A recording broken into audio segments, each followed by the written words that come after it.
नुआपड़ा जिला सेनापाली ब्लॉक स्तरीय आंतर्जातिक जोग दिवस स्थानीय गायत्री शक्तिपीठ पालित हो जाइछि। सेनापाली ब्लॉक प्रशासन पतंजलि जोग समिति और गायत्री शक्तिपीठ मिलित आनुकूल आयोजित यह जोग समावेश जोग समितिर सभापति ऋषिकेश मेहर अध्यक्षता करथिले।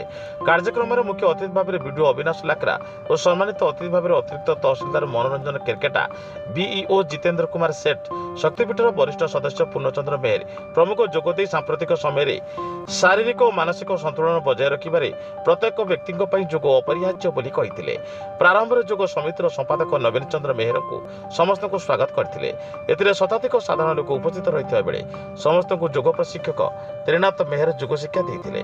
कार्यक्रम आयोजन में जीपीओ संजय महानंद, त्रिनाथ मेहर, तरुण कुमार मेहर, खुशीराम मेहर, दिनेश मेहर प्रमुख सहयोग करथिले। अन्यमानक मध्य अरिगंजन जोशी, प्रदीप जैन, वामदेव दास, नंद कुमार महापात्रଙ୍କ सह अनेक विशिष्ट व्यक्ति जोग देथिले। शेष में रूपेश चंद्र मेहर धन्यवाद देथिले। सेनापाली कार्तिक दुरिया रिपोर्ट, साई सत्य न्यूज।